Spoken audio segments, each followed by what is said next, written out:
Hi everybody, here's Krystian from TeamworkCast. And I am Constantine Christakis from Nedrunner.nl from the Dutch meta. And this is Netrunner with TeamworkCast. This is Eindhoven Game Force. Oh. Is that right? Yeah, by the way, we haven't mentioned it in any of the other videos, but I'm Greek, I'm not Dutch. Well, you're in the Netherlands right now. Yeah, I know, but just in case people are like wondering or like weirded out from the fact that I'm like organizing most of the things like here. I mean, technically I'm from Poland, so... Oh, wow, okay. But I've been in Germany for longer than probably you were in the Netherlands. Anyways, this is the Game Force Store Championship, 14th of March.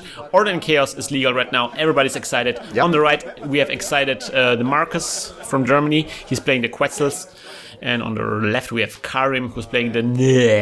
No, it's cool. It's a fun... It's cool. It's a wacky build, so we'll... It's a different... We'll cut him some slack for that. I'm actually super excited about this matchup because I know that Markus... I know Markus, how he thinks, and I know that he's about to get into a weird situation, and I'm exciting to see how he figures this out. So we just saw a mandatory draw of a snare, and did he install it? Could be. Yeah, could be. Why not? You draw a card from this, so that's the ability of NH. They draw a card every time they install stuff. No, the first time. The first time they install stuff every turn. And the ability of Quetzal is that she can break one barrier subroutine each turn. So your wraparounds all belong to us. Except when you have two wraparounds. Yes. Or an Eli. Oh, that's Eli is with E3 feedback. You can still break an entire true. Eli. You can click through Eli's, but two wraparounds is good. Oh god, look at Markus's hand. There's like a fort, an eater, a keyhole, a déjà vu. Oh my god. Yeah, then there we go. Oh. We have a keyhole. Let's see if we can look at something. Yeah. Oh, running dear. the keyhole, doing the keyhole run. If he succeeds, he will see 3 cards, and he can discard one of the cards and trash one of the cards. Oh no, Raz! Oh, this is not good. This round's going to be horrible. There's going to be 3 keyhole runs. Is it? You might just raise it like in the end. Might be a Data Raven. You never know. It might be the second Eli, maybe. Why would he rest Data Raven now? Why are they not showing us the card? That's the thing. Does Keyhole specify if the cards that are trust are face down or face up? It doesn't, but they, according to the rules, they have to be trash face down. Okay. Because that could make a big deal, like with industrial genomics, for example. Yeah, especially in industrial genomics, it makes a difference. Otherwise, it doesn't make a difference, but in industrial genomics, it makes a difference. So they face down, even though the runner has seen them, because the runner hasn't accessed the cards. Yeah, because also archives interface, all of these things like matter when you're going into archives, if they're face up or face down. Yeah. So obviously snare. Oh, AstroScript. Got it. Oh man, what do you trashed? Snare or AstroScript? I think the AstroScript. Yeah, got it. Yeah, like snares, like whatever. You survive the snare, but like the AstroScript wins you the game. Yeah, even if Karrym does find a Jackson right now, I mean, he's still gonna be forced to use it. What? Oh wow, what? He installed the city. He did trash the city surveillance. Markus, you're crazy. What? What is going on, Markus? This tournament, man. This tournament. Like, ooh. Holy crap! I don't know what's happening anymore. Did Markus get so intimidated by that card that he was like, no, trust it. Wotan, hold me. I don't know what to do now. Oh, damn.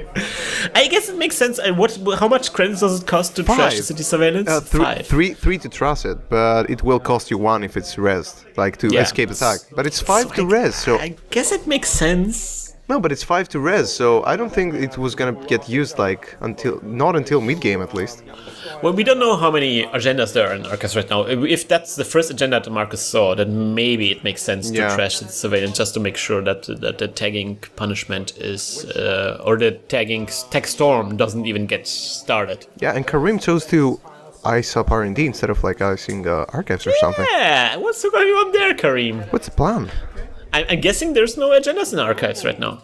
You think? No, there must be something because he's running. Must be at least once, right? Yeah, because otherwise Markus wouldn't run, right? Oh, Jackson is on the table. Is there Jackson on the table? Do you think so? Yeah, he's thinking about it, so it should be a Jackson. We saw that it was a snare. No, I thought it might be a snare. It's a Jackson, you were completely right. There is a Jackson. Damn. Everything gets back into the archives. Everything was for naught. So the first whole round was no, it wasn't actually like wasted because he did force him to use one of his Jacksons. Well, one Jackson's off the table. That's good. Yellow man has to have to die. Yellow man, nice. The yellow man. All right, so running on HQ. Is that true? It's true. Pop-up window? No. No res. Oh, what? What does he have the ice for? We know that there is a snare. Oh. Close accounts. All right, so we see one type of tag punishment already. All right. I think he's saving the We've seen money the deck for. Of Karrym before. I think he's saving the money to protect R&D from the keyhole rounds, just in case. I think he had a snare on his hand, and if he rests, the snare wouldn't be able to trigger. Yeah, it's an Eli. It's an Eli.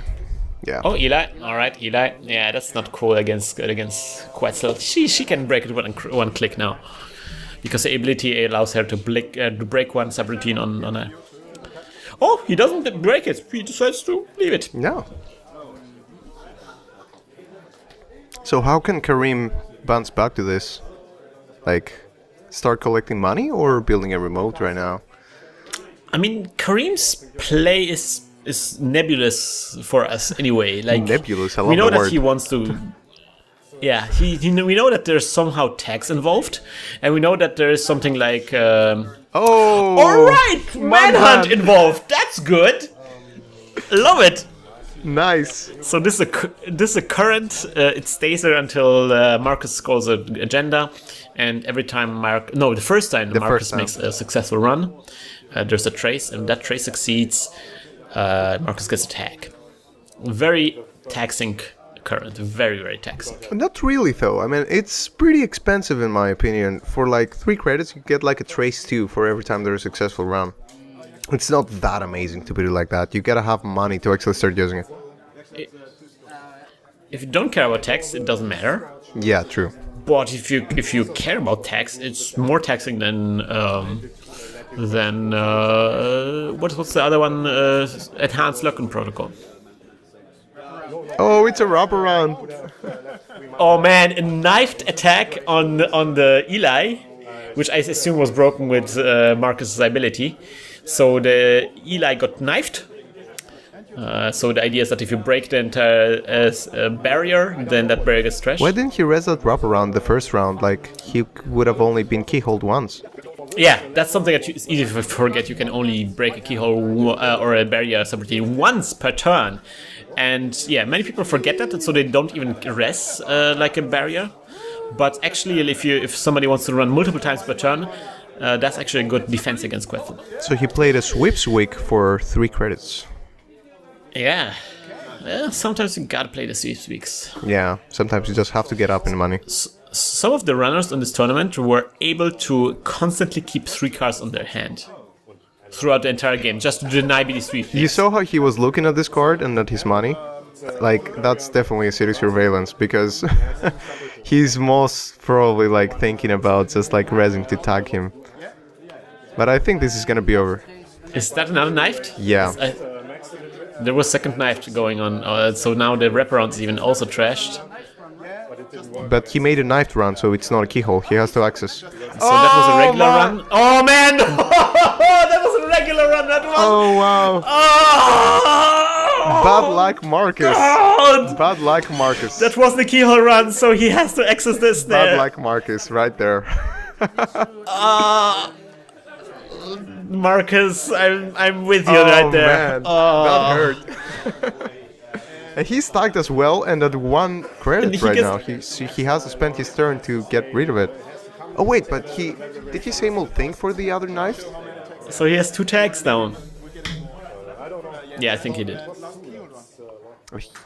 And then he keyhole runs with the last click. He has 2 tags now. Scorched earths. Trash them before he can draw them. Oh man. That's the worst thing about keyhole. It's good, but because you see 3 cards. But the worst thing about it, even if you trash something, the R&D gets shuffled afterwards, so you can't do an RD lock anymore. Oh man. Oh, trusting Data Raven. Yeah, but they're just now discussing whether the cards get trash face down. Yeah. It doesn't matter in this matchup, but there are some matchups where it does it could matter because he's playing Anarch and you can't know what cards he's playing, so just to be sure you need to put them face down. Yeah. Because as I said, Archive's interface could come into play. Definitely. I mean, I don't know if Markus is playing, but I would love to see it in play. Definitely. Yeah. Like, some people like to trust Biotics, just remove them from the game, you know? Like, no, I don't want to see this card ever again. Yeah, definitely. Alright, so now we see Karrym drawing this mandatory draw. Let's see what he can do. He needs money. Yeah, definitely. 1 credit is not enough to trigger a snare. But... Just click for 3 credits, man. On the other hand, I mean, he will be exposed to a round of 4 time key holding. True. Something that you don't want to do, just if only because of all the shuffling that you have to do. Ugh. If he gets one of his dedicated response teams and he gets like credits, that would be great. That would be amazing. That would be really cool. Because Markus doesn't have money to go and run on the dedicated response team yet. But it's like 2 credits to res it, right? So. Ooh, Markus being aggressive, just running an R&D with keyhole. Oh man, no res, of course, with 1 credits. I mean, even like something like a pop-up window would be great here right now. Yeah. Pop-up window would be a stopper. Ugh, this is. Could this be game? Could this be game? Yeah, this is the first agenda already out down there. This is hurting me so much. I hate keyhole. Markus gets the 3rd tag. He just lets all the manhunt traces run through, so he gets a 3rd tag. He doesn't care about being hunted. He just wants the glory of stealing agendas. He's a Quetzal. I mean, he's playing a completely different game, man. Gender-ambiguous, tag-ambiguous. That's the first mistake people make against Anarchs and Jinteki. Like, ooh. Some people cringe like about not being like able to play against it, but that's the first mistake. You've been playing against something you didn't understand from the start. It's a totally different game, man. Yeah, like you with Anarchs you have to change your play, man. Yeah, exactly. You have to adjust. You have to completely rethink your entire play. Is that the 3rd agenda? It's the 3rd agenda now. Oh man, agenda. Yeah, come on, man. Markus, just get those agendas. You get 6 agenda points. That's going to be. Wow, does he decide to run on the 4th time around now? All this shuffling, the game gets slowed down so much. Okay, last click run archives. Yeah. I would love to see a punitive Counter-Strike right now. Oh, that would be the best, but I don't think Karrym is playing that kind of stuff. So yeah, 1 run, 6 credits. Now maybe they remember that the manhunt gets trashed. Oh, please? Yeah, it should. Please. Yeah. Again, that's the thing. When you're inside the game, when you were focused on the keyholes, then it's easy to forget that there's still a current that needs to be trashed. Do you think that Karrym is gonna try faking out an agenda now? I mean, Karrym is struggling right now. Like the most important thing for Karrym right now is to stop this keyhole. Yeah, true. Oh my god, that should be paramount. That manhunt is still in the middle. Whatever ice there is, he needs to have enough credits to rest that ice. Yeah, even if it's a wraparound, it would just help. Even wraparound. Ooh, Jackson is good. No, why are you using it? No, he doesn't have credits. Don't use it. Okay, he didn't. Whew. Okay, he hides it. No, because Markus ran on Jackson. Oh man, there's an APD. Oh no. Oh no, APD. Oh god. What is going on? Oh man, no, so many agendas on the board right now. This is a very vulnerable position to be in right now. He could install something so that he trusts the NAPD and then use Jackson. He could do that. Oh man, they're still using the manhunt because Markus just got another tag. Well, Markus doesn't really care about the tag, so I don't think it really matters. In the end, it doesn't even matter. The pants. No, but Karrym can actually install something and trust those NPDs, because when you install something, you can trust it. So, yeah. What? He just got the credits. No, Karrym, no. Like, what did you do, Karrym? What did you expect to happen? You had to trash those NAPDs and Jackson them back in. That was the only way to not lose. Yeah, no, that was sad. I feel sad for those NAPDs. I'm sad. I'm saddened by what I've seen here. That was weird. So that's the power of keyhole, I guess. Like, yeah, like just Karrym got his keyhole so hard right now. Yeah, and he put like 2 barriers there against Quetzal. I mean, that wasn't the best either, I guess. If he had the Data Raven earlier, maybe he would have scared off Markus. But the thing is, like, Markus was already tagged to King and Tom. That's the problem. Like, the Data Raven wasn't doing anything. Even if he could have rested, like, Markus would have just run. True. Like, he was at 4 or 3 tags at this point. He wouldn't have cared about those tags. He was just all about trusting stuff and winning. yeah. He just needed one more agenda to win this game. So I don't know. Weird. Oh well. Constantine. Yeah. We have to talk about Nedrunners.nl. Do we? Yeah, we have to talk it again. We talk about it every video, but I want to really that all players from Netherlands or nearby know about Netrunners. Yes, Nedrunner.nl is the home to the Dutch Netrunner community, and we post things like strategy posts, wacky strategy posts, because, you know, those are different, tournament reports, and we also have a calendar which people can check out to see all of the events in the Netherlands and around the Netherlands sometimes. So if you're interested in knowing more about the Dutch Netrunner meta, you should definitely check it out. Definitely. Dutch meta, something I was having a lot of fun with in this tournament. Definitely. Constantine. Yes. What are we going to do now? I think we're gonna hug the planet! Hug the planet! Hug the